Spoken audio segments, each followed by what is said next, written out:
Innovation, smile. Would you like to know how to get to the best possible solution in the shortest amount of time? This is Jolanda from Innovation Smile, the innovation movement for inspiration, connection and action. Today we're going to continue talking about ideation. Ideation is a method to solve a design problem. And we're going to focus today on convergent thinking. And we will move from generating lots and lots of ideas to taking decisions about those ideas. In this video, I'm going to explain you several techniques, share you some lessons learned, and give you some tips on how to energize the group, even online. So keep on watching. Remember I explained to you last week the ideation flow? Well, here it is. In ideation, you start with your problem definition. And next you're going to move to your idea generation phase. And in the final phase, you're going to improve your idea. Here's some lessons learned. With my group, I facilitated an ideation session last week. And we had to spend a lot of time on the problem definition because that wasn't clear for all of us. So my advice for you when you want to start an ideation process, make sure you solve a clear problem and that the problem is clear for everyone. Let's now move to convergent thinking. In convergent thinking, you're really going to think about your ideas. You're going to reflect on them and improve them in order to take the best decision, and it will lead you to the best possible answer or solution. The power of convergent thinking is that you let your team decide on the most promising ideas.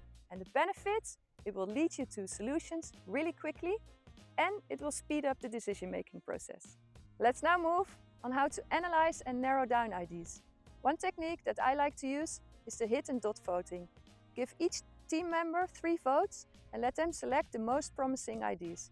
And one tip from my side, if you need to take your idea to the next phase and there's budget involved, ask someone from the management team to participate and give them a super vote, because you want to make sure that you select the right ideas that you want to take to the next phase and that are supported by your leadership team.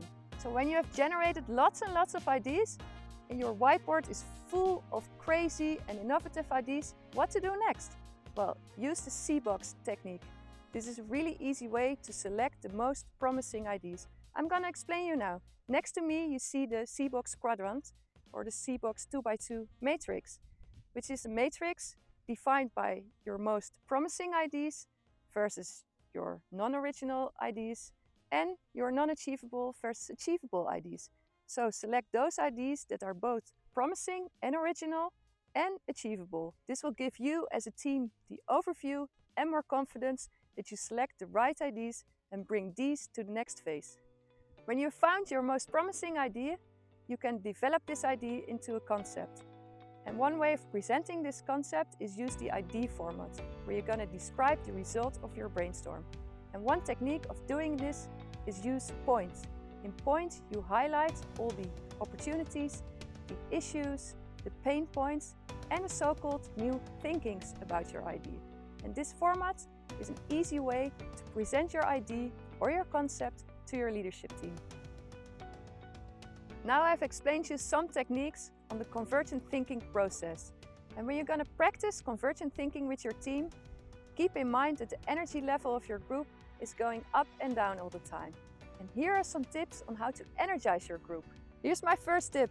When running an online session, share background pictures and ask the group to share background pictures of their hobby, for example, to break the ice, especially when a group doesn't know each other that well. Last week I used the exercise 40 seconds blah blah blah when running an online session.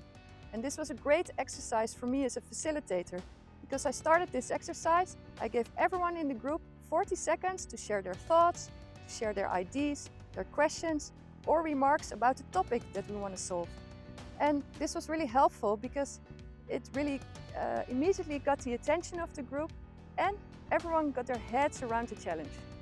The last energizer that I'm going to use next week, use short breaks. And with short breaks, I don't mean those 10 to 15 minutes coffee break.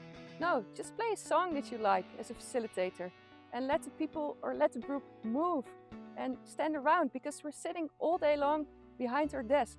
And ask the group to return as soon as the song is finished. To sum up this ideation series, I really encourage you to flex your creative muscle and use these divergent and convergent techniques in order to get to your most promising and innovative solution as quickly as possible. Thank you for watching this ideation series, and don't forget to subscribe to my YouTube channel, Innovation Smile. Next time I'm going to talk more about entrepreneurial branding and share you my learnings about my entrepreneurial execution project. So keep on watching!